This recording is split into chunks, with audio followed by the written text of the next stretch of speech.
আলহামদুলিল্লাহ, যাবতীয় প্রশংসা একমাত্র আল্লাহ রাব্বুল আলামিনের জন্য, যে মহান রব আমাদেরকে এই জুমার সালাতে উপস্থিত হওয়ার তৌফিক দান করলেন। সে আল্লাহ তাআলার শুকরিয়া আদায় করছি, আলহামদুলিল্লাহ। অতঃপর সালাত এবং সালাম নাজিল হোক সর্বশ্রেষ্ঠ নবী এবং রাসূল মুহাম্মদ সাল্লাল্লাহু আলাইহি ওয়াসাল্লামের উপর। আল্লাহুম্মা সাল্লি ওয়া সাল্লিম আলাইহি। আমরা আজকে জুমার খুতবায় যে বিষয়টি আলোচনা করব সেটা গত জুমার খুতবায় একটা বিষয় তুলে ধরেছিলাম, তারই ধারাবাহিকতায় আজকে খুতবার বিষয় হবে তাওহীদুর রুবুবিয়্যাহ। গতদিন খুতবায় বলেছিলাম তাওহীদ কি এবং তাওহীদের গুরুত্ব, ব্যক্তি জীবনে তাওহীদের প্রভাব। তো আজকে উল্লেখ করব তাওহীদের কয়েকটা অংশ আছে, তার মধ্যে একটা অন্যতম অংশ হচ্ছে তাওহীদুর রুবুবিয়্যাহ। এই শিরোনামে কিছু গুরুত্বপূর্ণ আলোচনা তুলে ধরবো ইনশাআল্লাহ। গতদিন আমরা বলেছিলাম যে তাওহীদ হচ্ছে শাব্দিক অর্থে কোনো কিছুকে এক বানানো, আর পারিভাষিক অর্থে যেগুলো একমাত্র আল্লাহর জন্যই খাস নির্দিষ্ট, সেই বিষয়গুলোতে আল্লাহকে এক সাব্যস্ত করা হচ্ছে তাওহীদ। কি কি বিষয়ে আপনি আল্লাহকে এক সাব্যস্ত করবেন, কোন কোন বিষয়গুলোতে আল্লাহর সাথে কাউকে শরীক করা যাবে না, এই বিষয়গুলো আলেমগণ অনেক গবেষণা করে বের করেছেন। সেটা তাওহীদের তিনটা অংশ। মূলত আগের যুগের আলেম ওলামা তারা তাওহীদকে ভাগ করতেন দুই ভাগে, দুইটা অংশ। একটা হচ্ছে তাওহীদুল ইলমি আর আরেকটা হচ্ছে তাওহীদুল আমালি। একটা হচ্ছে জ্ঞানগত তাওহীদ আর আরেকটা হচ্ছে জানা আমলগত, আরেকটা হচ্ছে আমলগত তাওহীদ। এই জ্ঞানগত তাওহীদের মধ্যেই আল্লাহর কাজ, আল্লাহর পরিচয়, আল্লাহর নাম এবং গুণাবলী সবকিছু অন্তর্ভুক্ত হয়। কিন্তু পরবর্তীতে যখন আল্লাহর নাম এবং গুণাবলী নিয়ে বিভিন্ন ভ্রান্ত ফেরকা উদ্ভব হলো, জাহমিয়া, মুতাজিলা সব বিভিন্ন ফেরকা, গোমরা ফেরকার যখন উদ্ভব হলো, তখন তাওহীদুল ইলমিকে আলেমগণ দুই ভাগে ভাগ করলেন। তার একটা হচ্ছে তাওহীদুর রুবুবিয়্যাহ আর আরেকটা হচ্ছে তাওহীদুল আসমাই ওয়াস সিফাত। মানে আল্লাহর নাম এবং গুণাবলীকে বেশি গুরুত্ব দেওয়ার জন্য একটা ভাগ এভাবে উল্লেখ করলেন। মূলত এই দুইটাই হচ্ছে তাওহীদুল ইলমি বা জ্ঞানগত তাওহীদেরই অংশ। আর আমলগত তাওহীদ হচ্ছে তাওহীদুল ইবাদাহ বা তাওহীদুল উলুহিয়্যাহ, ইবাদতগত যেটা তাওহীদ। ওই তাওহীদগুলো আমরা পরবর্তীতে আলোচনা শুনবো বিস্তারিত ইনশাআল্লাহ। আজকে যে আলোচনা তুলে ধরবো সেটা হচ্ছে তাওহীদুর রুবুবিয়্যাহ। এটা কি, তার বিভিন্ন দিক আছে, সেগুলো কি? রুবুবিয়্যাহ এই শব্দ আরবি রব্বা বা ইউরাব্বিবু এই শব্দ থেকে আসছে। এখান থেকে আমরা বলি রব। কোরআনের প্রায় দোয়াগুলোর শুরুতেই কি থাকে? রব্বানা কিংবা রব্বি। এই রব যেটা রুবুবিয়্যাহ থেকে আসছে। রব স্বাভাবিকভাবে রব হচ্ছেন আল্লাহ সুবহানাহু ওয়া তাআলা। তিনি সবকিছুর রব, সবকিছু লালন পালন করেন। আল্লাহ ছাড়া অন্য কারো জন্য রব শব্দ মুতলাকান স্বাভাবিকভাবে বর্ণনা করা, ব্যবহার করা যাবে না। সাধারণভাবে রব হচ্ছেন আল্লাহ, কিন্তু কোনো কিছুর দিকে সম্পৃক্ত করে রব শব্দ বলা যাবে। যেমন যদি বলে যে রব্বুদ্দার, ফুলান রব্বুল বাইত, অমুক হচ্ছে এই বাড়ির মালিক। রব, এখানে রব মানে হচ্ছে মালিক, মানে বাড়ির দিকে সম্পৃক্ত করে। তারপরে হুয়া রব্বুদ্দাব্বা, সেই হচ্ছে এই বাহনের, এই জন্তুর রব মানে মালিক। এখানে বাহনের দিকে সম্পৃক্ত করে রব, কারণ কোরআনে এই রব শব্দ আল্লাহ ছাড়া অন্যের জন্য ব্যবহার হয়েছে, কিন্তু সেটা নির্দিষ্ট কোনো দিকে সম্পৃক্ত করে, যেটা ইউসুফ আলাইহিসসালামের ঘটনায় আমরা দেখতে পাই। তো সংক্ষেপে যেটা বিষয়, সেটা মুতলাকান সাধারণভাবে রব শব্দ একমাত্র আল্লাহর জন্যই ব্যবহার করতে হবে, আর কারো জন্য ব্যবহার করা যাবে না। কিন্তু আল্লাহ ছাড়া অন্যর জন্য রব ব্যবহার করলে সেটা স্পেসিফিক কোনো একটা বিষয়ের দিকে সম্পৃক্ত করে করতে হবে। এই রুবুবিয়্যা, শারঈ পরিভাষায় রুবুবিয়্যা হচ্ছে ইফরাদুল্লাহ তাআলা বিআফআলিহি আল্লাতী ইয়াখতাসসু বিহা, আল্লাহ তাআলার কাজ যেগুলো একমাত্র তার জন্য নির্দিষ্ট, সে আল্লাহর কাজে আল্লাহকে এক সাব্যস্ত করা। এটা হচ্ছে তাওহীদুর রুবুবিয়্যা। আর তাওহীদুল উলুহিয়্যা আমরা দেখব, সেটা হচ্ছে বান্দার কাজে আল্লাহকে এক সাব্যস্ত করা। আজকে একেবারে সহজ কথা, সেটা হচ্ছে আল্লাহ তাআলার কাজে আল্লাহকে এক সাব্যস্ত করা হচ্ছে তাওহীদুর রুবুবিয়্যা। এর মধ্যে প্রধান তিনটা অংশ। একটা হচ্ছে খলক, সৃষ্টি করা, সৃষ্টি করা আল্লাহর কাজ। তারপরে আল মুলক, রাজত্ব, মালিকানা, এটা একমাত্র আল্লাহর। 3 নম্বর হচ্ছে তাদবীর, পরিচালনা করা, এটা একমাত্র আল্লাহর কাজ, আর কেউ করতে পারে না। এই তিনটারই অংশ হিসেবে বেশ কিছু পয়েন্ট বললে অনেক বলা যাবে। যেমন রিজিক দেওয়া, তারপরে কারো রিজিক সংকুচিত করা, কাউকে অনেক সম্পদ দান করা, রিজিক প্রসারিত করা, জীবন দেওয়া, মৃত্যু দেওয়া, মৃত ব্যক্তিকে পুনরায় জিন্দা করা, উপকার করা, তারপরে ক্ষতি করা, এই সবগুলোই কিন্তু আল্লাহর কাজ। এগুলো সব রুবুবিয়তের অংশ। এই বিষয়গুলো যদি পবিত্র কোরআন যদি দেখেন, অনেক বহু আয়াতে আল্লাহ তাআলা শুধু এই বিষয়গুলোই উল্লেখ করছেন, বহু আয়াত। যেমন প্রথম যে মূল পয়েন্টটা উল্লেখ করলাম, সেটা হচ্ছে আল্লাহ তাআলার কাজ হচ্ছে সৃষ্টি করা, খলক। একমাত্র আল্লাহই সৃষ্টি করতে পারেন, আর কেউ পারে না। অতএব এই বিশ্বাস রাখা যে সৃষ্টি একমাত্র আল্লাহর কাজ, আর কেউ করতে পারে না।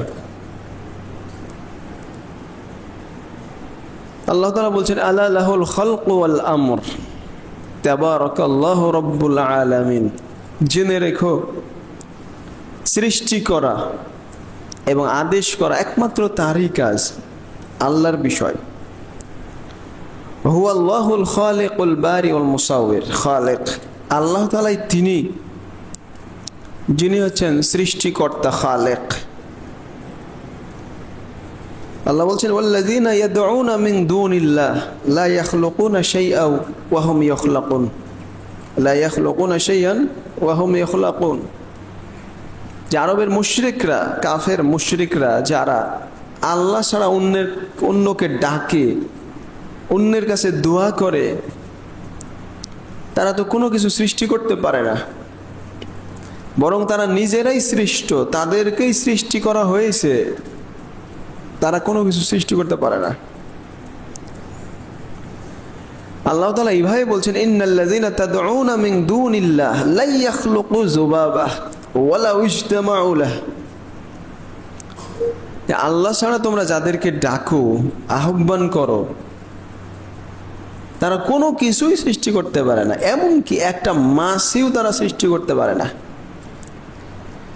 যদিও তারা সবাই যদি একত্রিত হয়, তাও একটা মাছই সৃষ্টি করতে পারবে না, কারণ সৃষ্টি করার কাজ একমাত্র আল্লাহর। আল্লাহ তাআলা এইভাবে বলছেন, কুল হাল মিন শুরাকাইকুম মান ইয়াবদাউল খালকা সুম্মা ইউঈদুহু। হে নবী, আপনি বলেন যে তোমাদের যেসব শরীক আছে তাদের মধ্যে এমন কোন শরীক আছে যে প্রথমবার সৃষ্টি করে আবার পুনরায় সৃষ্টি করতে পারবে? এই সৃষ্টি করার ক্ষমতা কারো আছে? কারো নাই। তো বান্দা এটা দৃঢ়ভাবে বিশ্বাস করবে যে সৃষ্টি করা এটা একমাত্র আল্লাহর কাজ, আল্লাহ ছাড়া কেউ সৃষ্টি করতে পারে না। এখানে খালক সৃষ্টি করার উদ্দেশ্য হচ্ছে কোনো কিছু অস্তিত্বহীনতা থেকে তাকে অস্তিত্বে নিয়ে আসা, যার কোনো অস্তিত্বই ছিল না তাকে অস্তিত্বে আনা, যেটা একমাত্র আল্লাহর কাজ। সৃষ্টিতে এটা উদ্দেশ্য নয় যে কোনো কিছু এক অবস্থা থেকে আরেক অবস্থায় রূপান্তর করা, এটা না। কারণ ওটা আল্লাহ তাআলা ছাড়া, আল্লাহ তাআলা মানুষদেরকেও শক্তি দিয়েছেন, সে মাধ্যম সহজ করে দিয়েছেন। মানুষ কাঠ দিয়ে বিভিন্ন ফার্নিচার তৈরি করে, এটা উদ্দেশ্য না। কারণ কাঠকে বিভিন্ন অবস্থায় রূপান্তর করে সে একটা স্ট্রাকচার দাঁড় করায়, এটা উদ্দেশ্য নয়। বরং কোনো কিছুর অস্তিত্বই ছিল না, সেখান থেকে প্রথমবার সৃষ্টি করেন, এটা একমাত্র আল্লাহ, আল্লাহ ছাড়া কেউ করতে পারে না। 2 নম্বরের দিক সেটা হচ্ছে মালিকানা, রাজত্ব। এটা একমাত্র আল্লাহর। আসমান জমিনে যা কিছু আছে সব কিছু আল্লাহর, বান্দার কিছু নয়। এটা মনে প্রাণে দৃঢ়ভাবে বিশ্বাস করতে হবে। এটা হচ্ছে তাওহীদের একটা দিক। সবকিছু আসমান জমিনে যা কিছু আছে সবকিছু আল্লাহর। আল্লাহ যাকে ইচ্ছা তাকে তিনি রাজত্ব দান করেন, এটা আল্লাহর হাতে। আল্লাহ তাআলা বলছেন, কুল, হে নবী আপনি বলেন, আল্লাহুম্মা মালিকাল মুলক, হে আল্লাহ আপনি হচ্ছেন সকল রাজত্বের মালিক। তুতিল মুলকা মান তাশা, আপনি যাকে ইচ্ছা রাজত্ব দান করেন। ওয়া তানজিউল মুলকা মিম্মান তাশা, আর যার থেকে ইচ্ছা রাজত্ব ছিনিয়ে নেন। ওয়া তুইজ্জু মান তাশা, যাকে ইচ্ছা আপনি সম্মানিত করেন। ওয়া তুযিল্লু মান তাশা, এবং যাকে ইচ্ছা আপনি লাঞ্ছিত করেন। বিয়াদিকাল খায়র, আপনার হাতেই সকল কল্যাণ। এই আয়াতটা ছোট হলেও এই আয়াতের ওজন যে কত আপনাকে কিভাবে বোঝায়। এই আয়াত যদি আপনি দৃঢ়ভাবে বিশ্বাস করতে পারেন, আপনার জীবনে যদি কার্যকর করতে পারেন, তাহলে বহু সমস্যার সমাধান হবে। আপনার লাইফ সুন্দর হবে, অনেক সুন্দর হবে। রাজত্ব আপনি নিতে পারেন না আল্লাহ যদি না চান। আল্লাহ যাকে ইচ্ছা তাকে দেন, যার থেকে ইচ্ছা আল্লাহ ছিনিয়ে নেন, এটা আল্লাহর বিষয়। সম্মানের মালিক, ইজ্জতের মালিক একমাত্র আল্লাহ। মানুষ আপনাকে ইজ্জত দিতে পারে না। আপনি ইজ্জত চাইবেন আল্লাহর কাছে। মান কানা ইউরিদুল ইজ্জা ফালিল্লাহিল ইজ্জাতু জামিআ, আল্লাহ বলছেন, কেউ যদি ইজ্জত সম্মান চায় সেটাও তো একমাত্র আল্লাহর কাছে। সব কি ইজ্জত আল্লাহর কাছে। তো এটা আপনি যদি দৃঢ়ভাবে বিশ্বাস করেন, তাহলে কোশ্চিন কালেও বান্দার সামনে আপনি নত হতে পারেন না, নত হবে না আল্লাহর সামনে। তাওহীদ রুবুবিয়্যার একটা অত্যন্ত গুরুত্বপূর্ণ এখানে ফায়দা, এই রাজত্ব। আল্লাহ তাআলার রাজত্ব যে আসমান জমিনে সবকিছু, পবিত্র কোরআনে বিভিন্ন জায়গায় তিনি এটা উল্লেখ করেছেন। একটা আয়াত শুধু উল্লেখ করব। আল্লাহ বলছেন, কুলিল হামদুলিল্লাহ, হে নবী আপনি বলেন সকল প্রশংসা একমাত্র আল্লাহর। আল্লাযী লাম ইয়াত্তাখিয ওয়ালাদান, যিনি কোনো সন্তান গ্রহণ করেননি। ওয়ালাম ইয়াকুল লাহু শারীকুন ফিল মুলক, এবং তার রাজত্বে কোনো ধরনের শরীক নাই, অংশীদার কেউ নাই। আল্লাহর তিনি কোনো দিক থেকে অক্ষম নন যে তার স্ত্রী লাগবে, তার সন্তান লাগবে। আল্লাহ অক্ষম নন।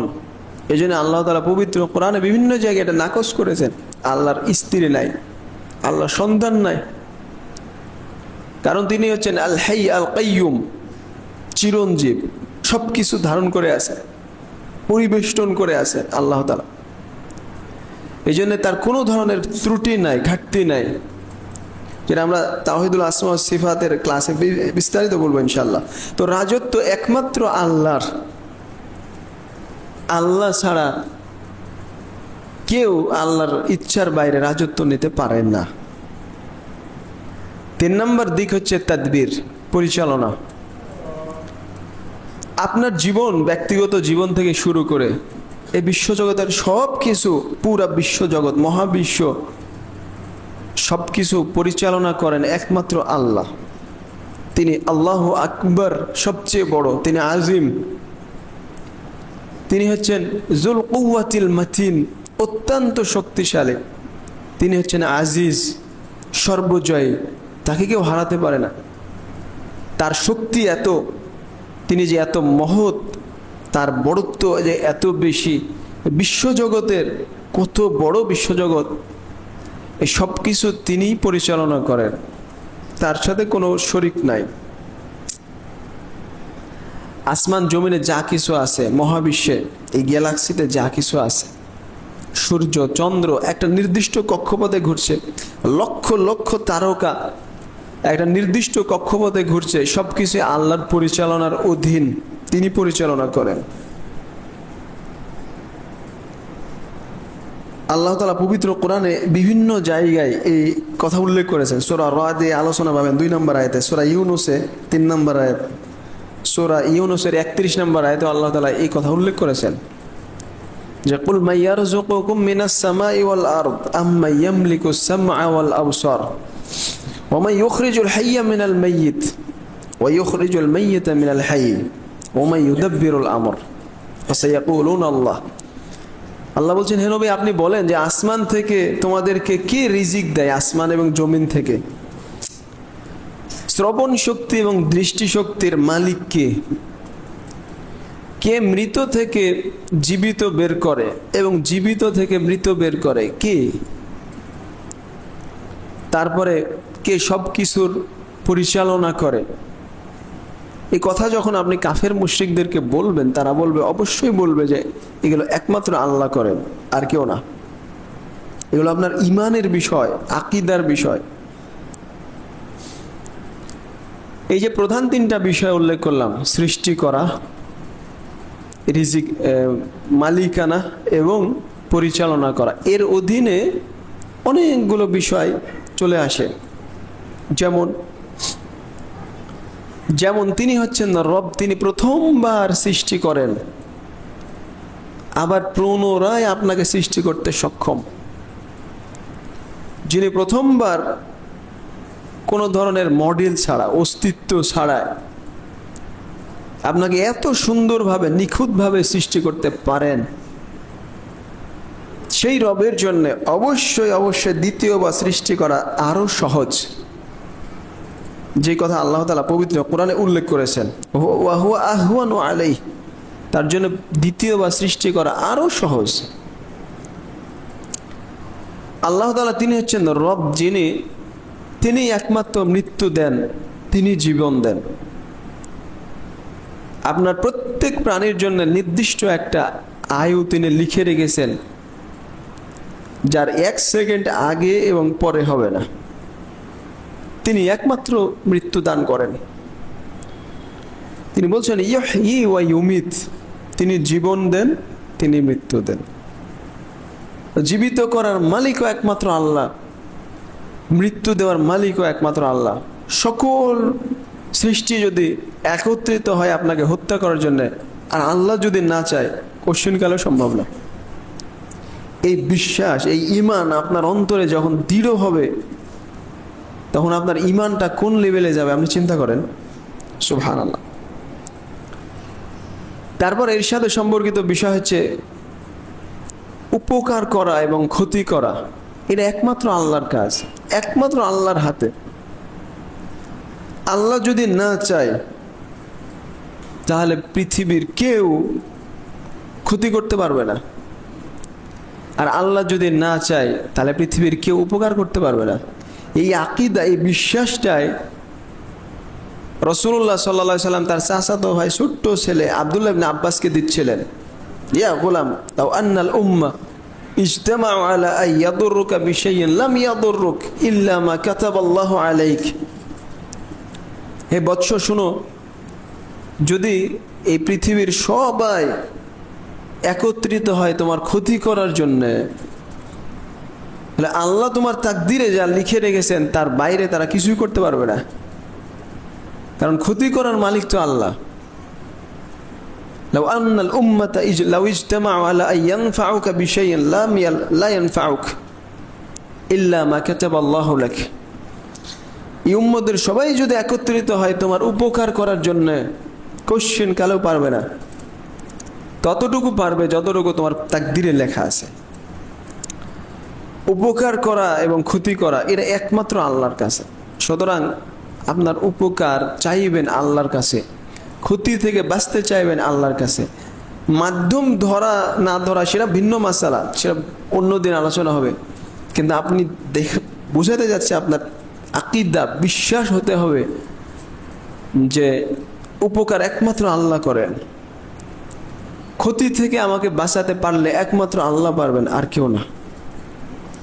পৃথিবীর কোনো কেউ আপনার কোনো উপকার এবং ক্ষতি করতে পারবে না। এটা আপনার অন্তরে গেঁথে নিতে হবে। এটা তা আকীদা, তাওহীদুর রুবুবিয়্যার একটা অংশ। তারপরে এর সাথে সংশ্লিষ্ট বিষয় হচ্ছে রিজক, রিজিক দেওয়া। এটা একমাত্র আল্লাহর হাতে।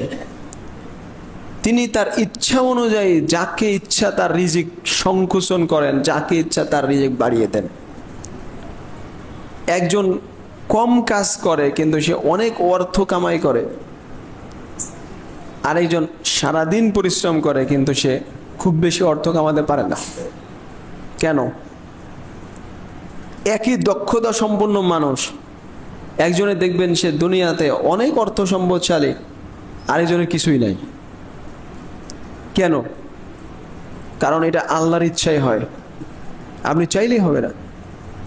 আর আল্লাহ তাআলা তার হিকমত অনুযায়ী, তার হিকমতের দাবি অনুযায়ী তিনি রিজিক দান করেন।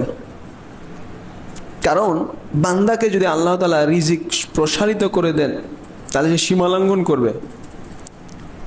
আল্লাহ সূরা আশ-শুরার মধ্যে বলছেন, ওয়ালাউ বাসাতাল্লাহু রিজকা লিইবাদিহি লাবাগাউ ফিল আরদ। আল্লাহ তাআলা যদি তার রিজিক প্রসারিত করেন বান্দাদের জন্য, লাবাগাউ ফিল আরদ, এরা জমিনে সীমালঙ্ঘন করবে, বাড়াবাড়ি করবে। ওয়ালাকি ইউনাজ্জিলু বিকদারিম মা ইয়াশা। এই জন্য আল্লাহ তাআলা তার ইচ্ছা অনুযায়ী একটা নির্দিষ্ট পরিমাণ রিজিক দান করেন। এই রিজিক একমাত্র আল্লাহর কাজ, বান্দা করতে পারে না। প্রত্যেক প্রাণী যে পৃথিবীতে আসে সবার রিজিকের দায়িত্ব আল্লাহর হাতে, আল্লাহ লিখে রাখেন। প্রত্যেক মানুষ যখন তার মায়ের পেটে 4 মাস, তখন ফেরেশতা পাঠিয়ে লিখে দেওয়া 4টা জিনিস। সহিহ বুখারীর হাদিস, তার প্রথম লেখা হয় বিকাতবি রিজকিহি, তার রিজিক লিখে দেওয়া হয়। ও আজালিহি, তার বয়স। ও আমালিহি, তার আমল। ও শাকিয়্যুন আম সাঈদুন, সে দুনিয়াতে সে সৌভাগ্যবান হবে না হতভাগা হবে, এটা লিখে দেওয়া হয়। তো রিজিক লেখা হয়, প্রত্যেক বান্দা তার নিজস্ব রিজিক নিয়ে দুনিয়ায় আসে। আপনার রিজিক সে খাবে না। কিন্তু দুর্ভাগ্যজনক হলে সত্য যে মুসলিমদের মধ্যে এই আকীদার বড়ই অভাব। আজকে পাশ্চাত্য কাফের মুশরিকদের আকীদা লালন করে এই নিম্ন লেভেলের মুসলিমরা, যাদের চিন্তা একেবারে নিম্ন। এই কারণে সে নিজের এবং পরিবার পরিজনের রিজিক সে নিজের মনে করে, যে কারণে পরিবারের সদস্য সংখ্যা সে বাড়াতে নারাজ, বাড়াবে না। পরিবার পরিকল্পনার নামে সে বিভিন্ন ধরনের আকীদা বিধ্বংসী বিষয়ের সাথে লিপ্ত, যে পরিবারে শুধু একটা সন্তান নেবে, 2টা সন্তান নেবে, একটা সন্তানে নাকি সুখী সন্তান, দুইটা সন্তান নাকি সুখী সন্তান। ওর মাথায় কি আছে বলেন? গোবর আছে। রাসূলুল্লাহ সাল্লাল্লাহু আলাইহি সাল্লাম বলছেন তাজাওয়াজুল ওয়ালুদ আল ওয়াদুদ, তোমরা এমন মেয়েকে বিবাহ করো যে বেশি বেশি ভালোবাসা দিতে পারে, আর ওয়ালুদ যে বেশি বেশি সন্তান দিতে পারে। ফাইন্নী মুকাসিরুম বিকুম ইয়াউমাল কিয়ামাহ, কারণ কিয়ামতের দিন আমার উম্মতের সংখ্যা অনেক বেশি দেখে আমি গর্ব করব, এটা আমাকে খুব ভালো লাগবে। সন্তান বেশি নিতে হবে, এটা হলো ইসলাম। আর আপনি বলছেন না, সন্তান একটা নিতে হবে, দুইটা নিতে হবে, এটা হলো কমপ্লিটলি ইসলাম বিধ্বংসী আকীদা। এটা হতেই পারে না। সন্তান হত্যা করছে এখন মুসলিমরা অহরহর। রিজিকের মালিক যে আল্লাহ, এটা সে বিশ্বাসই করে না। অথচ আব্দুল্লাহ ইবনে মাসউদ রাদিয়াল্লাহু তাআলার হাদিস, রাসূলুল্লাহ সাল্লাল্লাহু আলাইহি সাল্লামকে জিজ্ঞেস করলেন যে আইয়ু যামবি আযম, সবচেয়ে বড় পাপ কি? রাসূলুল্লাহ সাল্লাল্লাহু আলাইহি সাল্লাম বললেন আনতা দুআ লিল্লাহি নিদ্দান ওয়া হুয়া খালাকাক, যে তুমি আল্লাহর সাথে শরীক করবে অথচ তিনি তোমাকে সৃষ্টি করেছেন, শিরক করবে, এটা সবচেয়ে বড় পাপ। তারপরে সাহাবী বলছেন সুম্মাই, তারপরে সবচেয়ে বড় পাপ কি?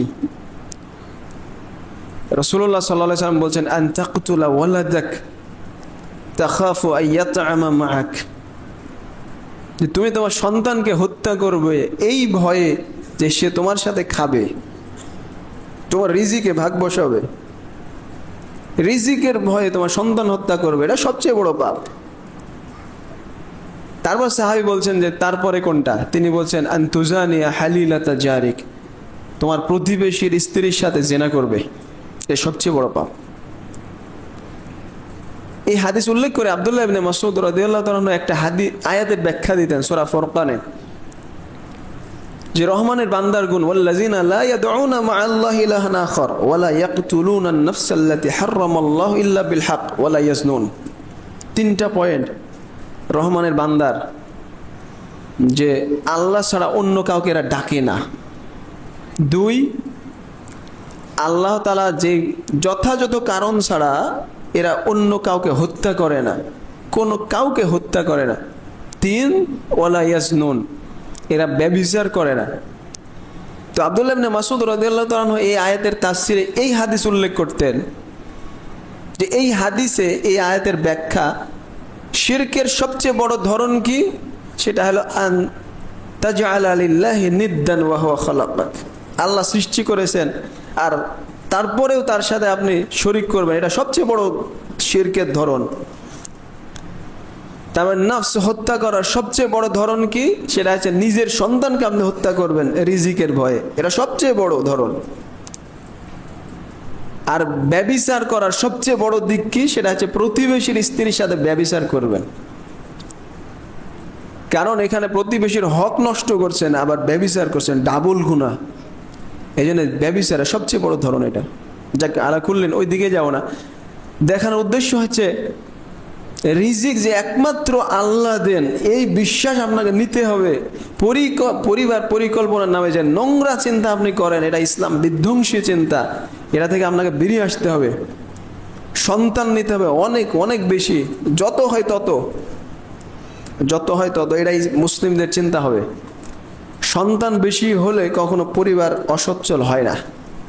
সন্তান যত হবে তত রিজিক বাড়বে, আপনার দুনিয়াতে প্রভাব বাড়বে, এটাই বাস্তব।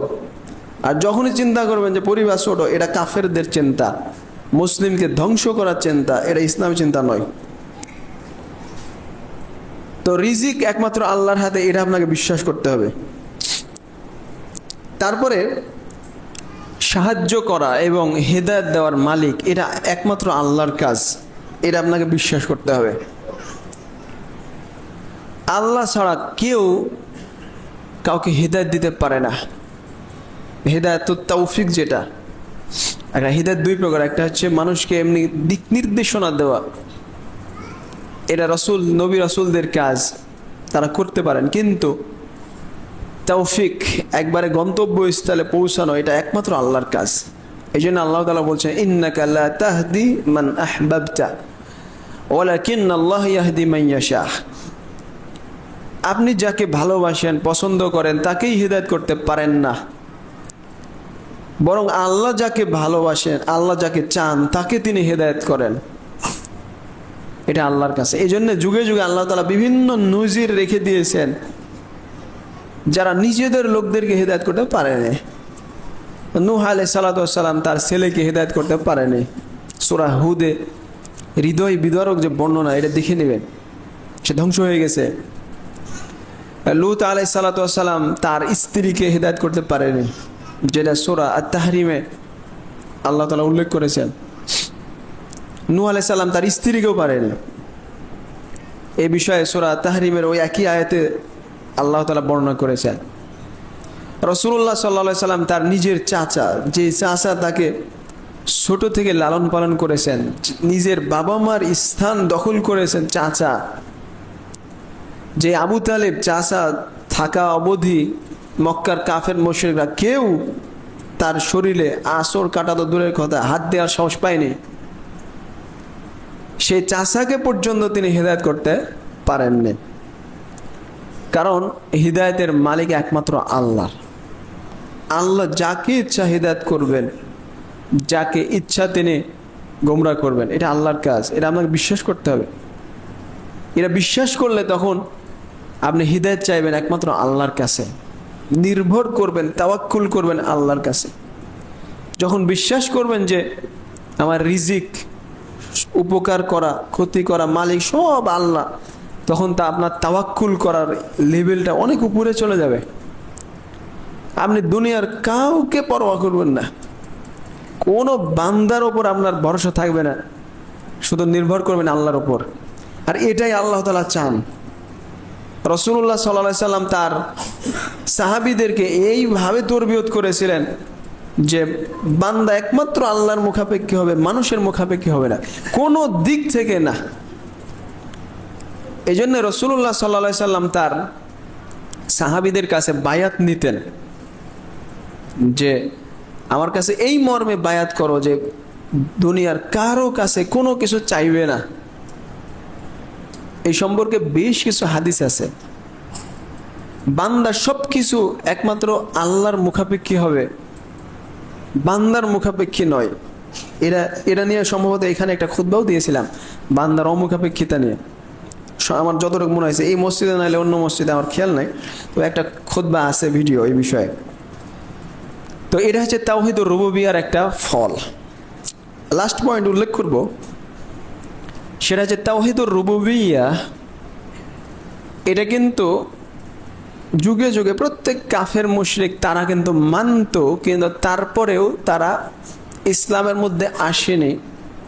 কারণ শুধু তাওহীদুর রুবুবিয়্যা মানাই যথেষ্ট নয়। কাফের মুশরিকরা যেটা মানত, পবিত্র কোরআনে বিভিন্ন জায়গায় আল্লাহ উল্লেখ করেছেন, ওয়ালা ইন সাআলতাহুম মান খালাকাস সামাওয়াতি ওয়াল আরদ লা ইয়াকুলুন্নাল্লাহ।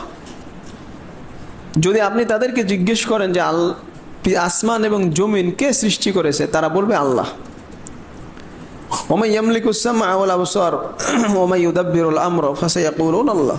যদি তাদেরকে জিজ্ঞেস করেন যে শ্রবণ শক্তি, দৃষ্টি শক্তির মালিক কে, সবকিছু পরিচালনা করে কে, ফাসায়াকুলুনাল্লাহ, তারা বলবে, অবশ্যই বলবে যে আল্লাহ। মানে মক্কার কাফের মুশরিকরাও আল্লাহকে মানত। আল্লাহ যে সৃষ্টি করেছেন, রিজিক দেন, সবকিছুর মালিক তিনি, এটা মানত। এমনকি তারা আল্লাহর কাছে দোয়াও করত। যখন কঠিন বিপদে পড়ত তখন একমাত্র আল্লাহকে ডাকত। পবিত্র কোরআনে বিভিন্ন জায়গায় আল্লাহ উল্লেখ করেছেন। তো শুধু তাওহীদুর রুবুবিয়্যা মানাই যথেষ্ট নয়, বরং তাওহীদুর রুবুবিয়্যা ইয়াস্তালজিমু তাওহীদুল উলুহিয়্যা। তাওহীদুর রুবুবিয়্যা তাওহীদুল উলুহিয়্যাকে আবশ্যক করে দেয়। মানে যখন আপনি তাওহীদুর রুবুবিয়্যাতে বিশ্বাস করবেন, তখন এর দাবি হলো সকল ইবাদত আল্লাহর জন্য করতে হবে। এটা যতক্ষণ না হচ্ছে ততক্ষণ আপনি মুসলিম হিসেবে গণ্য হবেন না। সেটার দিক ওই যে একটু আগে উল্লেখ করলাম, যখন আপনি বিশ্বাস করবেন যে সম্মানের মালিক আল্লাহ, তিনি যাকে ইচ্ছা সম্মান করেন, তখন এর দাবি হলো একমাত্র সম্মান চাইবেন আল্লাহর কাছে। আপনি যখন বিশ্বাস করবেন যে রিজিক দেন একমাত্র আল্লাহ, শুধু এটাই যথেষ্ট নয়, তখন এর দাবি হলো রিজিক চাইবেন একমাত্র আল্লাহর কাছে, এবং রাজ্জাক নামের বিরোধী যত বিষয় এগুলো থেকে দূরে থাকবেন। এটা হচ্ছে তাওহীদুল উলুহিয়া, বান্দার কাজ। যখন আপনি বিশ্বাস করবেন যে হিদায়াতের মালিক একমাত্র আল্লাহ, তখন আপনি হিদায়াত চাইবেন একমাত্র আল্লাহর কাছে। এই যে চাওয়া, তারপরে তাওয়াক্কুল, নির্ভর করা, এগুলো সব বান্দার কাজ, তাওহীদুল উলুহিয়া। তো এটাই বলছি যে তাওহীদুর রুবুবিয়্যাহ এটা যথেষ্ট নয়। আজকে মুসলমানরা দেখবেন ভরি ভরি, যদি দেখেন এই মসজিদের কত মুসল্লি সালাতে, সবাই বলবে লা ইলাহা ইল্লাল্লাহ, এতে কোনো সন্দেহ নাই, কিন্তু তার ব্যক্তি জীবনটা খেয়াল করেন, অধিকাংশ মুসলমানের ব্যক্তি জীবনটা পুরোপুরি তাওহীদ বিধ্বংসী। আপনি রাজ্জাক নামের ওই একটা পয়েন্টটাই দেখেন যে মানুষ কতটুকু রিজিক যে আল্লাহ দেয় এরা বিশ্বাস করে। তার সবচেয়ে বর্তমান যুগে আমি যতটুকু দেখেছি, প্রমাণ হলে কারো যদি মেয়ে থাকে, ও বিবাহ দেওয়ার সময় ওকে চিনতে পারবেন যে কতটুকু ইমানদার, ও কোন লেভেলের মানুষ, ওর জামাই হিসেবে কাকে খোঁজে, দিনদার খোঁজে না দুনিয়ার আগে দেখে চাকরি স্ট্যাটাস এটা খোঁজে। দুনিয়ার স্ট্যাটাস খোঁজা যাবে না এটা আমি বলি না, তবে আমি বলছি যে সবচেয়ে প্রাধান্য দেশে কোনটাকে, যে ছেলের দিনদারিতা নাকি সামাজিক স্ট্যাটাস, কোনটা, এটা দেখে আপনি বুঝতে পারবেন যে তার রিজিক সে কাকে মনে করে, সে কোন লেভেলের মানুষ।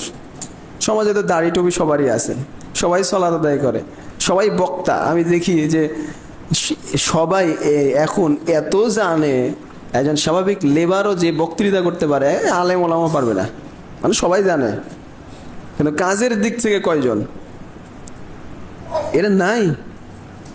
তো তাওহীদুর রুবুবিয়্যাহ এটা জানাই যথেষ্ট নয়, বরং এটা তাওহীদুল উলুহিয়াকে আবশ্যক করে। এটা যতক্ষণ না হচ্ছে ততক্ষণ মুসলিম হওয়া যাবে না।